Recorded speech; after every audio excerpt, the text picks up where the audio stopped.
에너지장의 기능에 대해서 계속해서 말씀드리겠습니다. 에너지장의 기능 7번째는 에너지장은 정보를 저장하고 기억하는 기능을 합니다. 동종요법은 물의 에너지장의 기억을 이용하는 치료법입니다. 물의 에너지장의 특정 주파수 500Hz라든지 혹은 기가헤르츠라든지 와 같이 기억시킨 물은 산업용 보일러의 물때를 벗기는 데 사용할 수 있습니다. 특정 주파수를 물에 기억시키면 식물의 성장을 촉진시킬 수도 있습니다. 반대로 정전기장, 직류전자기장, 초음파 등을 물에 기억시킨 물은 식물의 성장을 억제할 수도 있습니다. 에너지장의 기능 8번째는 자연 치유하는 기능을 합니다. 위벽은 5일마다, 지방 조직은 3주마다, 피부 조직은 5주마다, 뼈는 3개월마다 탈락이 됩니다. 그러면 이와 같이 탈락된 부위가 본래의 모습대로 재생하는 것은 에너지장의 자연 치료력이 있기 때문입니다. 자연 치료력의 예를 들면 우리가 암하면 반드시 죽는 병으로 연상하기 쉬우나 1966년 미국의 에버슨은 암이 자연 치유된 사례를 176내를 보고한 일이 있습니다.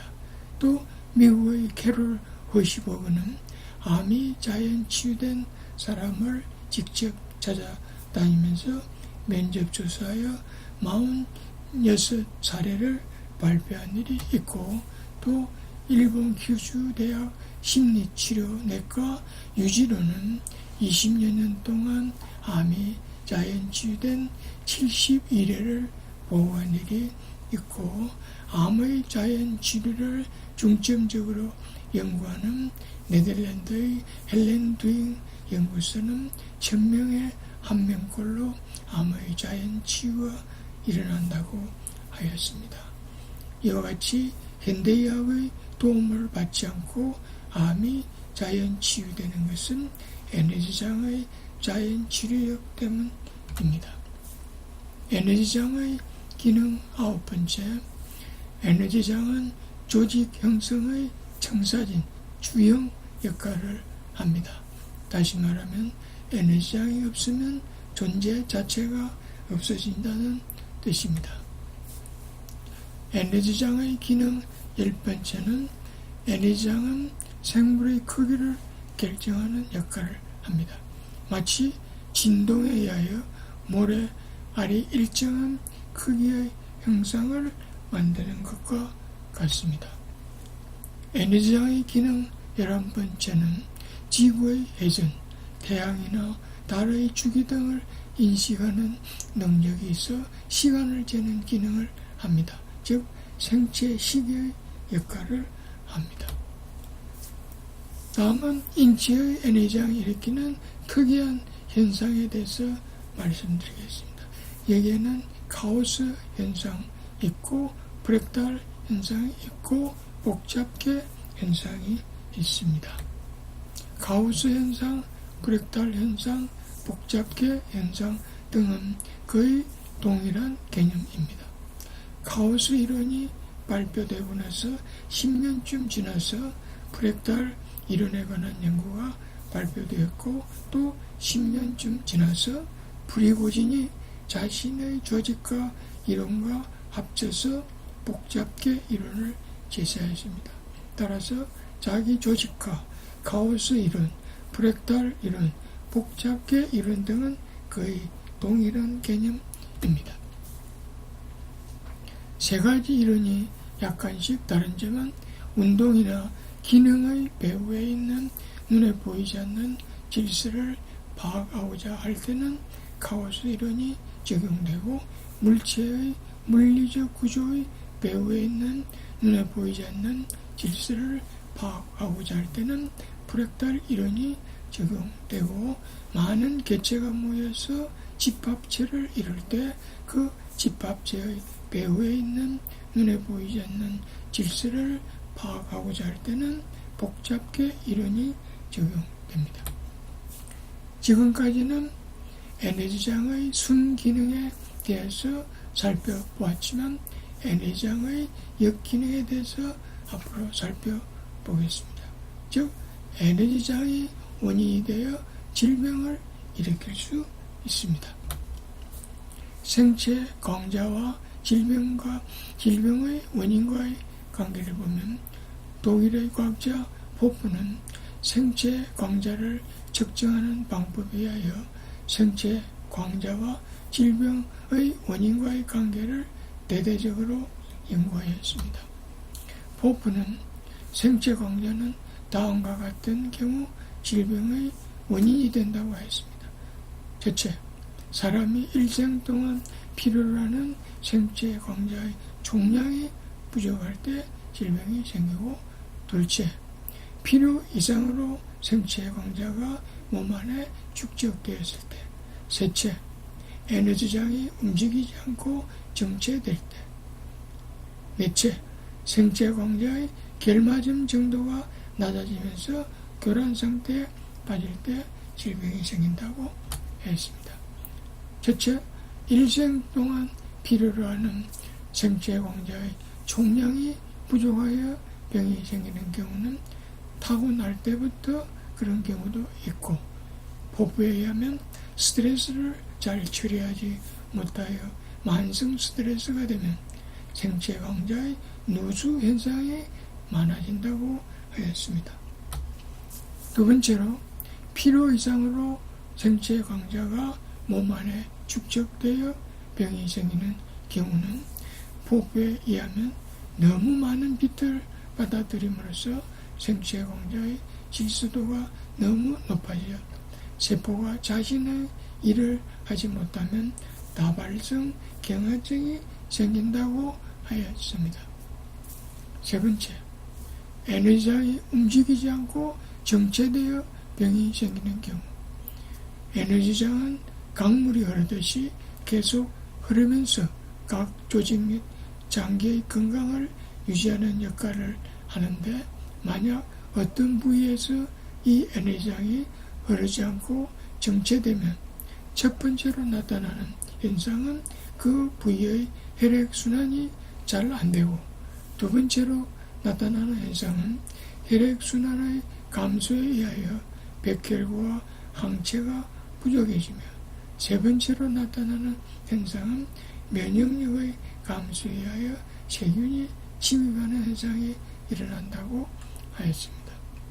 네 번째로, 생체 강자의 결맞음 정도가 낮아지면서 교란 상태가 되어 병이 생기는 경우는 포프에 의하면 암을 비롯하여 많은 질병들이 여기에 속한다고 하였습니다. 에너지장의 순기능을 다시 한번 보면 1. 우주 에너지를 흡수하는 기능, 2. 조직 형태의 정사진 역할을 하는 기능, 3. 파동장들을 하나로 연결하는 기능, 4. 정보를 전달하는 기능, 5. 자기 조직하는 기능, 6. 자연 치유하는 기능, 7. 기억하는 기능. 에너지장의 순기능과 역기능 할 때의 그 파동의 패턴이 다릅니다. 에너지장이 순기능을 할 때는 에너지장을 구성하는 모든 파동들이 조화 진동을 하여 이러한 결맞음 상태를 유지합니다. 그러나 어떤 원인으로 교란 상태가 되면, 이런 교란 상태가 되면 역기능을 하게 되며 따라서 질병을 일으키게 됩니다. 에너지장이 교란되면 질병을 일으킬 수 있습니다. 이 그림을 보면은 지금 이것은 교란된 파동을 지닌 이물질이, 다음에 이런 정상적 기능을 하던 양자 결맞음을 가진 세포가 있고, 이러한 교란된 파동을 지닌 이물질이 세포를 공격하면은 정상 에너지를 지닌 세포가 이와 같이 여기서 이렇게 교란이 되겠습니다. 이렇게 에너지장이 교란된 세포는 주위의 세포의 에너지장까지 교란을 시킵니다. 이와 같이 세포의 에너지장은 교란되었지만 세포의 구조는 아직 변하지 않는 상태를 우리는 미병이라고 부릅니다. 세포의 에너지장이 교란된 상태가 오래 지속되면 결국 이 세포가 망가집니다. 드디어 현대의학에서 진단이 가능해지기 때문에 질병으로 판명됩니다. 미병에 대해서 다시 정리한다면 에너지장이 교란되면 곧바로 육체적 질병이 발생하는 것은 아닙니다. 작은 에너지장의 교란이 쌓여서 그것이 누적돼서 언젠가는 갑자기 육체적 변화와 더불어 질병으로 나타납니다. 이것을 나비 효과라고 부릅니다. 이때 질병이 발생하는 시기, 이 시기는 질병의 종류에 따라서 10년 내지 30년이 걸립니다. 이와 같이 에너지장의 교란이 있으면 환자는 괴로운데 육체, 즉 해부학적 구조에는 아직 변화가 없어 현대의학에서 어떠한 첨단 검사를 동원하여도 그 원인을 발견하지 못하게 되는데 이런 경우를 미병이라고 부릅니다. 양자의학에서 건강의 상태를 세 가지로 분류하는데 현대의학에서는 미병의 개념이 없지만 양자의학에서는 건강 상태에서 미병 상태로 이해한다고 이것이 다시 질병 상태로 이해하는 것으로 생각합니다. 표를 통해서 다시 살펴보면은 건강이란 에너지 상태도 정상이요 해부학적 구조도 정상입니다. 미병은 에너지 상태는 교란이 와 있지만 해부학적 구조는 아직 정상입니다. 그러나 세월이 지나면 질병 상태가 되면서 에너지장은 교란되고 해부학적 구조도 비정상으로 변화를 일으키게 된 것입니다. 미병 상태는 양자의학적으로는 매우 중요한 의미를 갖습니다. 왜냐하면 미병 상태는 아직 질병으로 완전히 무르익은 단계가 아니기 때문에 발견 즉시 교정을 할 수 있기 때문에 병이 진단된 다음에 치료하는 것보다 A. 치료가 훨씬 용이하고 B. 치료 기간도 단축할 수 있고 C. 치료 비용을 절감할 수 있기 때문입니다.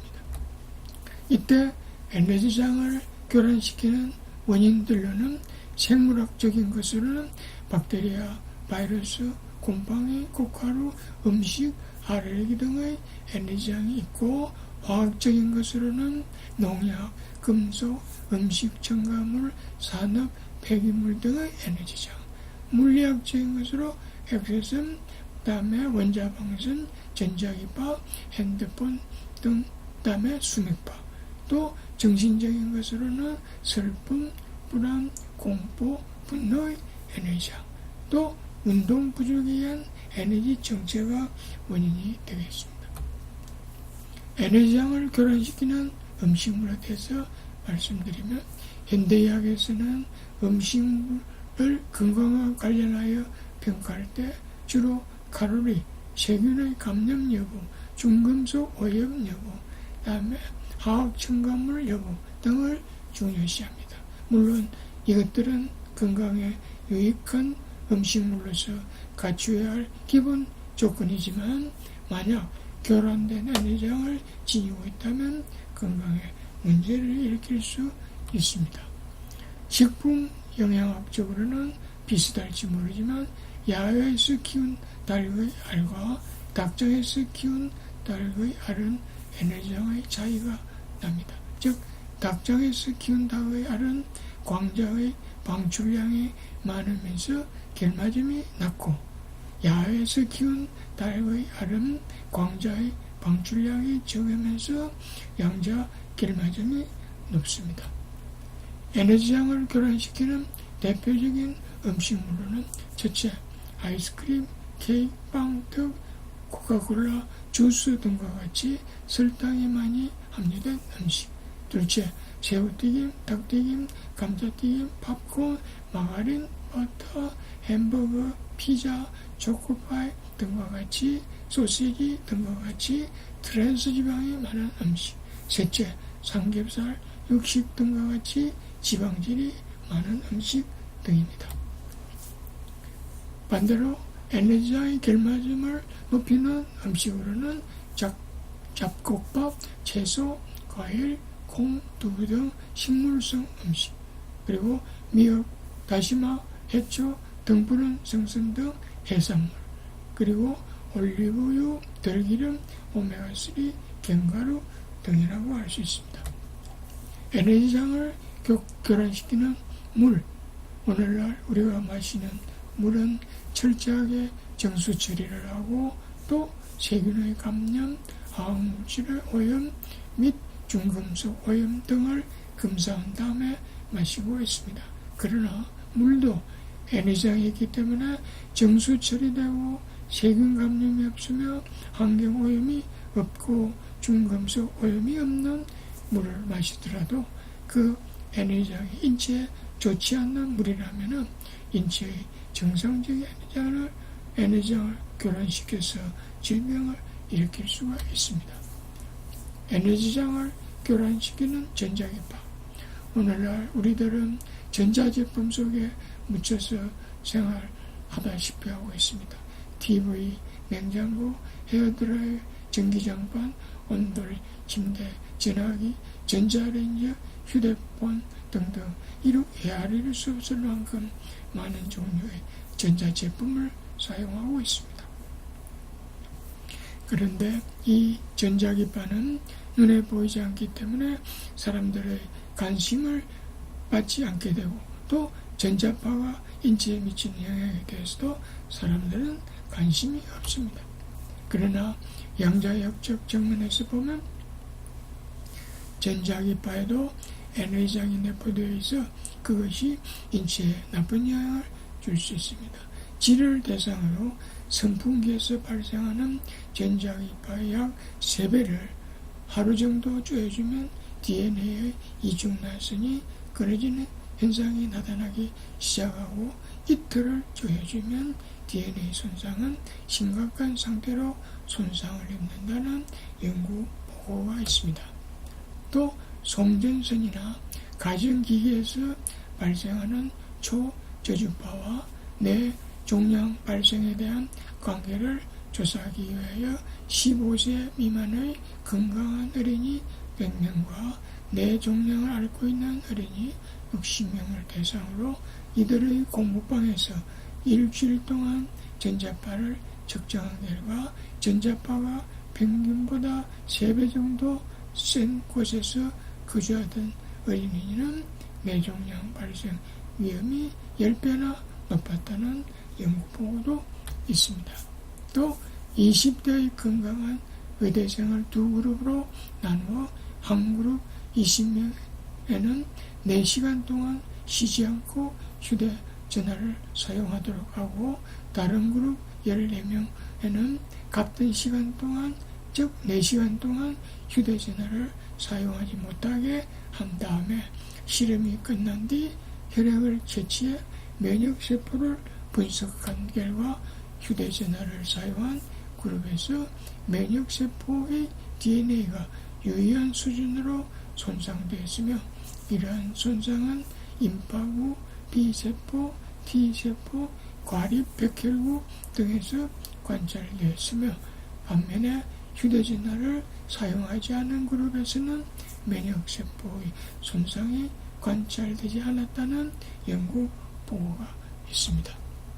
유럽연합 EU의 지원 아래 유럽연합의 7개국 중 12개 연구팀이 리프렉스 프로젝트하는 연구팀을 만들어 휴대폰에서 방출되는 전자파를 배양 중인 인간의 섬유모 세포에 쪼이면서 유전자에 미치는 영향을 연구한 결과 휴대폰의 노출 강도와 시간에 따라 DNA 절단 현상이 증가하는 것으로 나타났고, 또 이러한 DNA 손상이 시간이 지나도 복구되지 않았으며 다음 세대의 세포에도 손상이 그대로 남아있어 DNA 손상이 대물림되었다고 하였습니다.